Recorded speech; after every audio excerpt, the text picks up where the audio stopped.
Hello, I'm Colin Sutherland, Executive Vice President of Sales with Geotab, and welcome to yet another Connected with Geotab podcast.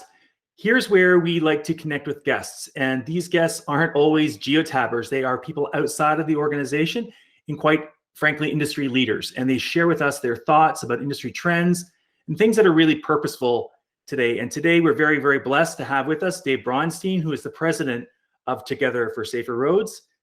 Welcome, Dave. Thanks, Colin. It's great to be here. Really, really appreciate you inviting me here today. Well, I know we've worked together with Together for Safer Roads for at least 3 or 4 years now, but most of our audience might have heard about Vision Zero, certainly understands the importance of traffic safety, but underscore for the folks that will be listening, what exactly is Together for Safer Roads' mission, and how did you get involved with Together for Safer Roads? Yeah, so Together for Safer Roads is a global business coalition. So our mission is actually to engage the business community in traffic safety / road safety initiatives. We know that there's a lot of energy and support for road safety in the business community, but we wanted to be a focal point for that. The organization was founded in 2015, actually associated with the United Nations first Decade of Action for Road Safety. And our contribution is meant to be all around how the private sector can contribute more to road safety initiatives around the world. Specifically, I know as a person who's based in the United States, most of our interaction has actually been very global in scope. How do you see the emphasis, or which countries or regions in the world have you cast your education systems out to and engage with corporate partnerships with? So we have worked in Asia, we have worked in Latin America, and lately we've done a lot of work in North America as well. So work has been done in Shanghai in China, work has been done in Sao Paulo in Brazil. And yeah, there's no shortage of regions in the world that need help, right? Colin, you and I both know that there are nearly 1.4 million people that die on the world's roads every year. Many of those are in the developing world. TSR wants to do more work overseas than we're doing even now. But right now, Asia and Latin America are the places where we've been since our founding. And of course, North America too, where a lot of the businesses that are involved are headquartered. What has been the driver behind the idea of soliciting corporate input? Is it because it's just corporations need to get stuff done and they understand that this is something that's good corporate sponsorship, or how do you see that?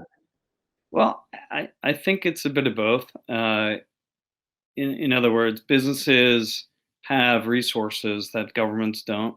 They are often more nimble than governments themselves. But it's also, I think we've seen the increasing role of responsible businesses. The term corporate social responsibility is not one to be taken lightly. And when you get the power of businesses behind socially responsible initiatives, things can really happen and have a huge impact. And look, businesses like Geotab and your customers and other members of TSR are involved in very large supply chains. Those supply chains, as we know through the pandemic and for other reasons, have huge impact on what happens on the roads. Literally billions of miles are traveled on those roads by businesses that are supporting consumers and citizens in all countries. So it's very important to have the private sector, especially large supply chains, involved in road safety initiatives. I know you've got, we've been strong advocates of the TSR's Vision Zero Technology Fund. Yeah. We believe that TSR is actually a very vital organization. We've seen the great work you've done in some of the regions around the world to take action, not just lobby governments. And that's not where the spending is going. It's actually really going to real work, real installation of traffic lights or painted roadwalks or concrete barriers, real, no pun intended, concrete examples of how we can identify where accidents and collisions and fatalities are happening, and real world action on solving those problems. So talk to me more about the Vision Zero Technology Fund, and why would a corporation, why do you think Geotab got involved? You could maybe ask me that same question. I don't know why we did, but why would other corporations want to get involved with TSR and support your initiatives, especially this technology fund, and what's in it for them?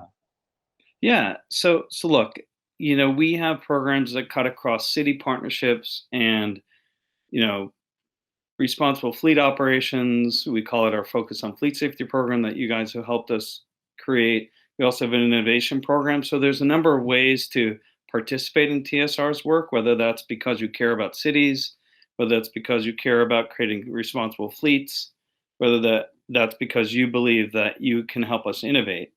When it comes to Vision Zero Technology Fund specifically, though, as we were launching the Focus on Fleet Safety program, which is, by the way, focused on small, mid-sized fleet operators and how to help them create safety cultures, we realized during the pandemic that things were getting even harder for those under-resourced fleet operators. And so we created in parallel the Vision Zero Technology Fund. So our goal with that is, with the help of our corporate members and others, to create a grant-making program that allows those small and mid-sized fleet operators, who are often, nonprofits and essential services providers, who are stretched even more thin now, to adopt some proven road safety technologies, to outfit their fleets with the kinds of things that we know can make a difference, and get on a journey to creating safety cultures. It's really critical right now that those essential services and nonprofit businesses that are organizations that are associated with heavy road use actually have that kind of technology in their vehicles, and we want to help them to do that. It's outstanding work, and we've been very, very proud of the work in our involvement with TSR over the last several years. I'm looking now at, we're coming up on May, so we're early May now, and of course, when people listen to this podcast, they'll hear that this is the 6th annual United Nations Global Road Safety Week, which happens, again, it's an annual event, happens always about the 3rd, 4th week of May. And maybe you can talk to me about why that's not a coincidental date, like the importance of the 3rd week of May and what we're about to enter into, the 100 days following this period of time, from about mid to end of May all the way through early September, which is a very dangerous time to share roads. It is a very high period of traffic-related fatalities. So talk to me about the United Nations Global Road Safety Week, your involvement in it, and maybe this year's hashtag, right? Hashtag Love30. Walk us through that, and what awareness can people listening to this podcast just bring to this topic with their internal drivers and employees? Yeah. Thanks, Colin. So Global Road Safety Week is one way that the important way the global community of road safety practitioners and others demonstrate their support for this important issue. As I said before, we're losing almost 1.4 million individuals on the roads every year. It's increasingly pedestrians and cyclists that are at risk, not to mention drivers of vehicles. So, we are sharing the roads, as you said, and during the summer months, especially, when May turns the corner in the northern hemisphere, and we're starting to get the summer months. Now you have even more road usage that's happening in many parts of the world, and often what happens though is, as that congestion increases, or as that road usage increases, you just have more risk on the roads, right? It just happens that way. And so we need to remind people the importance of safe road user behaviors. And that's one of the things that this UN Road Safety Campaign does. And this emphasis on speed during UN Road Safety Week is very important. You and I have talked about this before. Speed isn't just speed, right? Speed is also kinetic energy. So when we, as drivers of commercial vehicles and our own vehicles, when we're out on the roads, we're not actually just talking about us moving, but we're talking about a very large vehicle often, and especially the commercial road using community are operating even larger vehicles. So we need to pay attention to speed. So this year's campaign for UN Road Safety Week is about speed and managing speed and reducing speed, which by the way, is always something we need to do in a Vision Zero initiative. But this year and this week in particular, we need to pay attention to it and try to challenge ourselves to be more mindful about speed and the impact speed has on injury rates and fatalities. I think I remember as we wrap up, we can reflect on the percentages, as many of us have been working at home and not really going out very much on the highway at all for the last 12 months. The truth of the matter is that traffic fatalities have increased over the last 12 months, despite less traffic congestion. Maybe it's because people are finding the roads more open and speed is a factor. As I recall, I believe it was 9.5% of vehicles were involved in collisions in 2019, and in the last 12 months, it increased to 10.5%. So there's been a 1% increase in the number of serious incidents, serious crashes on the roads. We have got to get back to not just 9.5%, because 9.5% was a increasing trend from where we really were about 5 years ago. We need to really drive that number down. Maybe you can just reflect on that and share some final thoughts. So, Colin, it's actually, I hate to say it, it's actually worse than that. When you think about it, it's a 24% increase, because the math of it all is we actually had more injuries and we had fewer miles traveled. So the combination of those two things, there was a 24% increase in the US, I should say, when it comes to the fatality rate. The overall increase was something like 8% of fatalities. Either way, it's something that is just tragic, right? And it's something that nobody would have expected, I think. And so it just really emphasizes the importance of, I think, responsible road user behavior, because the overall fleet didn't change in that time frame, right? It wasn't like we had more large vehicles on the road. Matter of fact, we had the same number of units on the road, and we had them driving less. We actually had less risk there, but somehow it didn't turn out the way we would have wanted it to. So I think it's really important for everybody that's responsible for a fleet or responsible for their own vehicle.